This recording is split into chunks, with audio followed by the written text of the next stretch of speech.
Yes, I welcome all of you on my channel Inside Tarot 33. It's a general, timeless and collective read for all signs. ठीक है, सबके लिए है ये read और हर कोई इसको देख सकता है. आई होप आप सब अच्छे होगे, अपना ख्याल रख रहे होगे. ठीक है, एंड जनरल रीड है, कलेक्टिव रीड है, टाइमलेस रीड है, तो हो सकता है सारी बातें सबके साथ रेजोनेट नहीं हो, तो थोड़ा ओपन माइंडेड होकर देखिएगा. ठीक है, आज के रीड में हम जानने की कोशिश करेंगे कि आपके जो पर्सन है जिनके बारे में आप ये रीड देख रहे हो, क्या वो अपनी लाइफ में कोई और ऑप्शन सीख कर रहे हैं आपके अलावा. क्या ये पर्सन जिनके बारे में मेरे व्यूअर्स देख रहे हैं वो अपनी लाइफ में कोई और ऑप्शन सीख कर रहे हैं. तो ये एक कंडीशन की बात है, तो उसी के हिसाब से रीड करेंगे. ये ऑप्शंस कोई और सीख कर रहे हैं, क्या अपनी लाइफ में कुछ और, किसी और या कुछ और लोगों के साथ कनेक्ट होना चाह रहे हैं. Let's see, please remind guide कीजिए.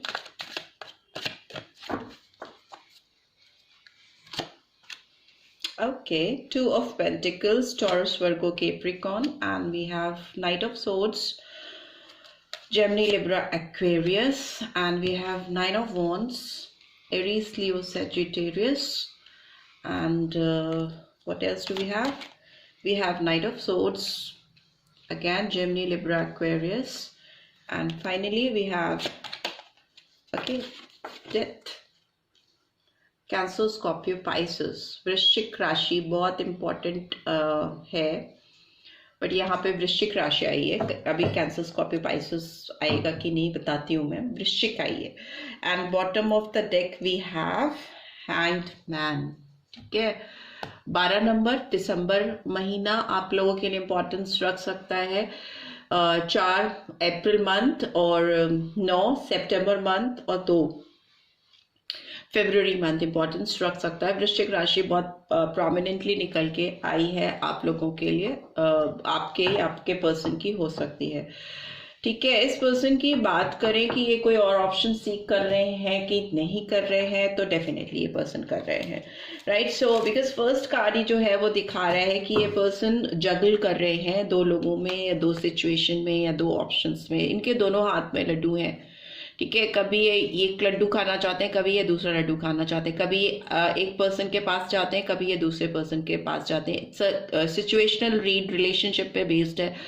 तो यस, ये पर्सन 2 लोगों के बीच में बिल्कुल जगल करते हैं. अगर ये सोच की बात है और ये फिजिकली आपकी लाइफ में नहीं है, कहीं और है, या आप लोग डिपार्टेड हैं, तब भी ये पर्सन आपको भी एक एज एन ऑप्शन लेके चलते हैं. आप इनकी लाइफ में एक ऑप्शन हो सकते हो. अगर ये आपकी ज़िंदगी में नहीं है, किसी और के साथ हैं, तो भी ये आपको भी एक ऑप्शन कंसिडर करते हैं, और किसी और जो है इनकी लाइफ में ऑलरेडी उनको भी करते हैं. एंड वाइज वर्सा, अगर ये आपकी लाइफ में है तो ये किसी और को भी एक ऑप्शन लेके चलते हैं. They are playing a safe game. ठीक है, सेफ साइड पे होके चल रहे हैं ये पर्सन.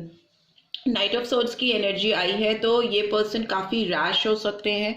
डिसीजन मेकिंग में बहुत जल्दीबाजी करना, बढ़ के दौड़ करके किसी भी तरफ बढ़ जाना, और कमिटमेंट दे देना, जल्दी से रैश होके बढ़ना, और बहुत ग्राउंडेड होकर सोचना नहीं, समझना नहीं. बिकॉज सोर्ड्स की एनर्जी है, तो कहीं ना कहीं थॉटफुलनेस को तो दिखाती है, बट जल्दीबाजी को भी दिखाती है, एक रैश डिसीजन को भी दिखाती है. तो ये पर्सन हो सकता है इसी वजह से जो जल्दी में ना फटाफट रिलेशनशिप डिसीजन लेना चाहते हैं, उससे इनकी रिलेशनशिप में कंफ्यूजन होती है. बिकॉज ग्राउंडेड एनर्जी मुझे कम दिख रही है इस पर्सन की. पेंटिकल्स की एनर्जी नहीं आई है एक पॉजिटिव वे में, ऑल्दो 2 ऑफ पेंटिकल्स आए.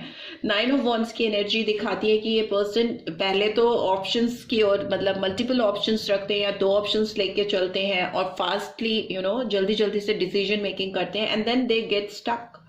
फिर उनको हर्ट होता है, फिर वो तकलीफ में होते हैं, और एकदम पता है इनके साथ प्रॉब्लम क्या है कि ये सब कुछ सजा चुके होते हैं, सब कुछ चीज़ें अच्छे से कर चुके होते हैं या कर चुकी होती हैं. एज यू कैन सी इनके पीछे जो वॉन्ड्स हैं बहुत ग्राउंडेड हैं, फर्मली जमीन में गड़ी हुई हैं. इसका मतलब ये ऐसा नहीं है कि अपने रिश्ते पे काम नहीं करते या उसमें एफर्ट्स नहीं डालती हैं या डालते हैं, सब कुछ अच्छे से करते हैं. बट इनके अंदर जो फाइनल डिसीजन लेने की बात होती है ना, कि अब बस ये सब कुछ fix and now I am settle down. तो वहां पे जाकर ये मात खा जाते हैं और फिर उसके बाद ये बाहर जो फाइनल वांट जो जमीन में उनको लगानी होती है उसको लगाने के बजाय उसको पकड़ के खड़े हो जाते हैं और अपने अंदर कमियां, दूसरों के अंदर कमियां, एक मतलब एक तकलीफ में सिचुएशन में खुद को पहुंचा देना। ऐसा बिल्कुल नहीं है कि इस पर्सन के एफर्ट्स नहीं होते हैं, एफर्ट्स डेफिनेटली होते हैं, बट फाइनल कमिटमेंट की, जब फाइनल डिसीजन की बात होती है, चीज़ों को एकदम फाइनली सेटअप करने की बात होती है, तो वहां पे ये कहीं ना कहीं ढीले हो जाते हैं और फिर ये वुंडेड फील करते हैं, हर्ट फील करते हैं या करती हैं। किंग ऑफ सोर्ड्स भी आया है जो कि थॉटफुलनेस को दिखाता है। क्लैरिटी ऑफ थॉट आता हुआ मुझे दिखाई दे रहा है इस पर्सन के दिमाग में, दिल में, और डेफिनेटली ये पर्सन एक डिसीजन ले पाएंगे। अगर ये दो सिचुएशन में है तो उससे बाहर निकलने का रास्ता ढूंढ पाएंगे, बिकॉज एयर की एनर्जी है और किंग है इसमें, तो डेफिनेटली इनके सोच में एक क्लैरिटी आती हुई मुझे दिखाई दे रही है, एक विजन क्लियर होता हुआ मुझे दिखाई दे रहा है इस पर्सन का। और जो भी चीज़ें इनसे गलत हुई हैं वो शायद ये समझ पाएंगे, उसको उसके बेसिस पे एक नई शुरुआत करते हुए दिखाई दे रहे हैं। मुझे डेथ का कार्ड आया है जो दिखाता है कि किसी चीज़ का अंत होना और एक फ्रेश बिगनिंग होना, it's always connected with death and rebirth and new beginning. So it's a card of new beginning. I always take it as a positive card. And जब कोई चीज़ बुरी चीज़ आपकी लाइफ से ख़त्म होती है तभी कोई अच्छी चीज़ शुरू होती है, एक न्यू बिगनिंग होती है, एक फ्रेश स्टार्ट होता है। एंड हैंगमैन का कार्ड आया है जो दिखाता है कि ये पर्सन अटका हुआ सा डेफिनेटली महसूस करते हैं या करते आ रहे हैं, बट इस समय की बात करें तो ये एक फ्रेश बिगनिंग करना चाहते हैं, ओल्ड पैटर्न ब्रेक करना चाहते हैं या चाहती हैं, बिकॉज इस पर्सन को जेन्युइनली बहुत लॉस फील हो रहा है। जो इन्होंने अपनी लाइफ में ना मेस बचा के रखी है आगे पीछे, कई एक ऑप्शंस में लोगों के बीच में एक कंफ्यूजन जो इन्होंने क्रिएट किया हुआ है, जो बैलेंस नहीं क्रिएट कर पाए हैं, उससे इनको बहुत लॉस फील हो रहा है इस समय। इनके लाइफ से जो चीज़ें छूट गई हैं या जो चीज़ें मिस आउट हो गई हैं उसके लिए इनको बहुत पछतावा है, रिग्रेट है, और अभी ये थोड़ा लॉस की स्थिति में है। इनको इमोशनल लॉस बहुत क्लियरली दिखाई दे रहा है, मेंटल लॉस दिखाई दे रहा है, मे भी हो सकता है फिजिकल वर्ल्ड में भी कुछ इनको लॉस हुआ हो, बट यहाँ इमोशनल लॉस डेफिनेटली दिख रहा है। बट यस, इस पर्सन की लाइफ में आने वाले टाइम में ये बैलेंस कर पाएंगे, because 2 of cups upright position में खड़े हुए हैं, तो ये फ्यूचर में अपना डिसीजन प्रॉपरली ले पाएंगे, चाहे वो किसी भी एस्पेक्ट्स में हो। जिस किसी के साथ भी ये फाइनलाइज करेंगे वो तो अभी हमें एक्सप्लेन करेंगे, बिकॉज आगे प्रॉस्पेरिटी, खुशियां आती हुई दिखाई दे रही हैं मुझे इनकी लाइफ में। अगर आपकी बात की जाए तो यस, ये पर्सन आपको लेकर भी काफ़ी खुश दिख रहे हैं आने वाले टाइम में, एक हैप्पी जोन में जाते हुए दिखाई दे रहे हैं, एक अप्रिशिएट करते हुए दिखाई दे रहे हैं। हैप्पीनेस बहुत है इस कार्ड में, सन के कार्ड में, एंड जो कुछ भी हुआ उससे at the end of the day result positive हुआ, तो वो खुशी दिख रही है। ठीक है, नंबर 3 और March month could be significant and May month could be significant, number 5, and ये तो मैंने बताया ही था आपको। सो लेट्स एक्सप्लेन, और कार्ड से इनको एक्सप्लेन कर लेते हैं। 2 ऑफ पेंटिकल्स का कार्ड क्यों आया है, प्लीज डिवाइन गाइड कीजिए। 2 ऑफ पेंटिकल्स का कार्ड क्यों आया है?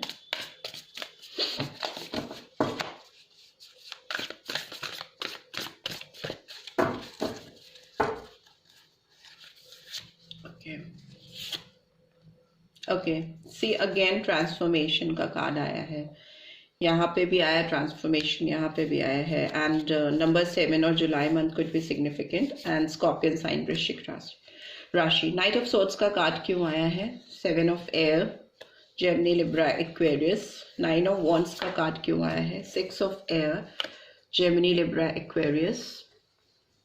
What else? King of swords का कार्ड क्यों आया है? 3 of cups, 3 of waters, Cancer, Scorpio, Pisces. Death का कार्ड क्यों आया है? एम्परर, एरीज साइन, मेष राशि, और April month, March month, June month, ठीक है, जुलाई तो मैंने बताया ही आपको। And bottom of the deck we have lovers, 6 month, और June month could also be significant। और मिथुन राशि, जेमिनी साइन भी इम्पोर्टेंट हो सकता है। एनर्जी आई है वो मैं बता रही हूँ, बाकी सबके लिए है ये रीड। इस पर्सन को जो दो लोगों के बीच में या दो सिचुएशन में या दो ऑप्शंस के बीच में बहुत ज़्यादा जगल करने की आदत है ना, वो बदलने वाली, बिकॉज इस पर्सन के लाइफ चेंजिंग आउटकम्स आने वाले हैं, आफ्टर इफेक्ट्स आने वाले हैं, जो उन्होंने किया है, जो इनकी करनी है, जो ये दो चीज़ों में जगल करते रहते हैं, ऑप्शंस ओपन अप करके अपने लिए चलते हैं। तो यस, इनको लाइफ लेसन्स मिलने वाले हैं, लाइफ चेंज होने वाली है इस पर्सन की, और उसके बाद ये काफ़ी लिबरल हो जाएंगे, इनका एटीट्यूड जिंदगी की तरफ बदल जाएगा। एक जो रियलाइजेशन है वो डिवाइन की ओर से होगा, और फिर उसके बाद ये ट्रांसफॉर्म हो जाएंगे या बदल जाएंगे, ऐसा क्लियर दिख रहा है इस रीड में। बिकॉज 7 ऑफ एयर का कार्ड भी दिखाता है कि जो भी इन्होंने किया है अब तक, उसकी वजह से इनके अंदर अवेयरनेस आना, उसके वजह से इनके अंदर जागना, इनको नो वेकअप कॉल मिलने वाली है, और उसकी वजह से जो कॉन्सिक्वेंसेस हैं वो इनको झेलने पड़ेंगे डेफिनेटली।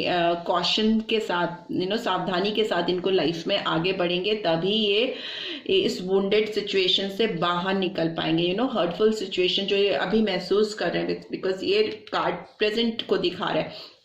तो अभी जो इनकी सिचुएशन है वो हर्ट है, बहुत हर्टफुल सिचुएशन है, वुंडेड सिचुएशन है, इनको तकलीफ है, और ये चाहते हैं कि ये मूव ऑन करें किधर, एक होप की तरफ, एक रिलीफ की तरफ, एक पीसफुल साइड की तरफ ये बढ़ना चाहते हैं या बढ़ना चाहती हैं। इनको चाहिए कि ये जो ग्रीनरी दिख रही है, या जो घर दिख रहे हैं, या जो सनशाइन दिखाई दे रही है, ये अपनी नाव लेकर उस सरफेस पे जाएं, उस साइड ऑफ लाइफ जा सकें, पहुंच सकें, और ये जो ट्रैवलिंग पीरियड है, जो एक शांति की तलाश में, खुशियों की तलाश में, एक होप की तलाश में जो बढ़ रहे हैं, ये अपनी नाव को लेकर कैसे इस मझधार से निकल के इस रास्ते पे पहुंच सके। ऑल्दो रास्ता पूरा दिख रहा है, visible as you can see, but yes, इनको निकलने की ज़रूरत है किसी जगह से, किन्हीं लोगों को छोड़कर आगे बढ़ने की ज़रूरत है, आपकी तरफ डेफिनेटली आने की ज़रूरत है।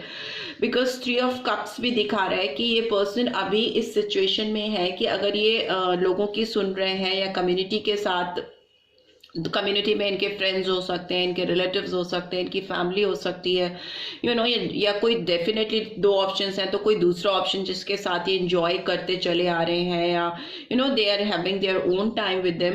तो अगर ऐसा कुछ है तो अभी इनकी सोच, जो थॉट प्रोसेस है, वो बहुत अथॉरिटेटिव होने वाला है, बहुत क्लियर पर्सपेक्टिव्स आने वाले हैं, इनको क्लैरिटी ऑफ थॉट मिलने वाली है। बिकॉज यहाँ पे भी एम्परर की एनर्जी है, कोई इनको मिसलीड नहीं कर सकता। अगर कोई थर्ड पार्टी सिचुएशन है, जो कि कोई भी हो सकती है, अभी तक इनको मिसलीड करती चली आ रही है, धोखा, आपको लेकर अगर किसी ने भड़काया है इस पर्सन को, या फिर इस पर्सन की लाइफ में ही इनको धोखा मिल रहा है, मिलता चला आ रहा है, और इनको समझ नहीं आ रहा था कि ये पर्सन उनके साथ ऐसा कर सकता है या कर सकती है, पर वो करता चला आ रहा था या करती चली आ रही थी। तो अभी इस पर्सन को समझ आ जाएगा, अभी इन्होंने अपनी तलवार उठा ली है, अथॉरिटेटिव वे में आ गए हैं। डिक्टेटरशिप, इनका एक जो ऑर्गेनाइज साइड है, जिसमें ये किसी की बकवास नहीं सुनते, किसी की कोई भी गलत हरकत को टॉलरेट नहीं करते, वो साइड जो है, एक जो पावरफुल साइड है इस पर्सन का, जो काफी एम्परर लाइक है, जिसमें ये काफी बोल्ड है। इनकी पर्सनालिटी भी मुझे काफी अथॉरिटेटिव दिख रही है। हो सकता है ये पर्सन अपनी चीजों पे जब आते हैं, जब करने पे आते हैं या आती हैं, तो बहुत बोल्डली करके दिखाते हैं दुनिया को, समथिंग लाइक दैट। सो ये पर्सन आने वाले टाइम में जब ट्रांसफॉर्म हो जाएंगे, बिकॉज यहाँ पे भी ट्रांसफॉर्मेशन से बिगनिंग है और एंडिंग भी ट्रांसफॉर्मेशन से, तो ये इस एनर्जी में लोगों को और आपको दिखाई देंगे, जिसमें यस, ये आपको कमिट करेंगे, आपको एक ऑप्शन की तरह नहीं, एक पार्टनर की तरह चूज करेंगे। बिकॉज वी हैव लवर्स का card in the bottom of the deck. तो ये दिखाता है कि रिलेशनशिप में इमोशंस का आना, अगर चॉइसेस हैं इस पर्सन की लाइफ में, तो उस पे बेटर ऑप्शंस को चूज कर पाना, एक बेटर पार्टनर को का हाथ पकड़ पाना। यहाँ पे डेफिनेटली इस पर्सन की लाइफ में चॉइसेस हैं, इनके पास ऑप्शंस हैं, बट उसमें से कौन सा ऑप्शन इनकी इमोशनल फुलफिलमेंट करता है, इनको सच्चा प्यार किससे फील होता है, किससे सच्चा कनेक्शन फील होता है, वो डीप रियलाइजेशन इस पर्सन को होगा। होगा। एंड बट इससे पहले इस पर्सन का ट्रांसफॉर्मेशन भी डेफिनेटली होगा। इनकी आंखें खुलती हुई मुझे दिखाई दे रही हैं। उसके बाद मुझे 4 ऑफ अर्थ की एनर्जी दिखाई दे रही है, जो दिखा रही है कि ये पर्सन आपको लेकर काफ़ी कंट्रोलिंग हो जाएंगे। जैसे ही आपको वापस से पाएंगे, आपको अपनी ज़िंदगी में वापस से पाएंगे, आपको हासिल कर लेंगे, तो अगेन अगर ये पर्सन आपके ऊपर प्रीवियसली कंट्रोल करते आए हैं या करती आई हैं, फिर again they will try to control you. इनकी पॉजिटिवनेस आपके लिए फिर से वैसी होती हुई मुझे दिखाई दे रही है जो कि शायद कभी रही है, पास्ट में रही है। सो you'll have to be little careful, क्योंकि ये पर्सन की एनर्जी ऐसी है कि कोई चीज़ है उनकी या कोई इंसान है उनका, कोई भी ऐसी चीज़, तो उस पर पूरी अथॉरिटी दिखा देते हैं, अपना पूरा डिक्टेटरशिप दिखा देते हैं कि नहीं, you are mine and something like that. उनकी क्या गलती है, उनके एंड से क्या मिस्टेक्स हुई हैं, वो नहीं, अभी जो वो कह रहे हैं वही सही है, something like that. And finally इनको जो सही है, जो दिखाई देने वाला है, वो ये है कि आप फिलहाल आप उनकी लाइफ में उनके लिए सही हो। ठीक है, लवर्स का कार्ड आपके लिए आया, आप दोनों की एनर्जी के लिए आया, तो ये आपको चूज करेंगे, आपके साथ इमोशनल कनेक्शन बनाएंगे और रिलेशनशिप को रीस्टैब्लिश करेंगे। और जो भी मिसलीडिंग एलिमेंट्स हैं इस रिलेशनशिप में, जो इस रिलेशनशिप को मिसलीड करते चले आ रहे हैं, उनको दूर कर देंगे या कर देंगी। सो देखते हैं आपके लिए डिवाइन की गाइडेंस क्या है। बट यस, ये पर्सन आपको फिर से डेफिनेटली कंट्रोल करेंगे। बट लवर्स का कार्ड दिखाता है कि ये बाहें खोलकर आपकी तरफ बढ़ना चाहेंगे आने वाले टाइम में। जैसे ही इनका ट्रांसफॉर्मेशन पूरी तरह से होगा, वो प्रोसेस चल रहा है उनकी लाइफ में ऑलरेडी स्टार्ट हो चुका है। We have a personal issue reaches resolution. See, जो भी आप लोग के इश्यूज हैं इस पर्सन के साथ में, जो आपके इश्यूज हैं, ये पर्सन उसको अब रेजोल्यूशन स्टेट पे लेके जाना चाह रहे हैं। कंक्लूजन आ रहा है इस पर्सन के सामने, इनके पर्सपेक्टिव्स क्लियर होते हुए दिखाई दे रहे हैं, तभी ये आपके साथ वापस से कनेक्ट हो पाएंगे या होना चाहेंगे। Expect powerful change. See, so आपके रिलेशनशिप में बहुत ही तगड़ा चेंज आने वाला है, बहुत पावरफुल एयर होगा। न्यू मून इक्लिप्स भी हो सकता है आप लोग के रीयूनियन का टाइम। एंड कैंसर साइन भी इम्पोर्टेंट है, तो कर्क राशि भी आप दोनों के लिए इम्पोर्टेंस रख सकती है। ठीक है, यही निकल के आ रहा है। लेट्स सी पर्सन अगर आपको कुछ मैसेज चैनल करना चाहें तो क्या होंगे।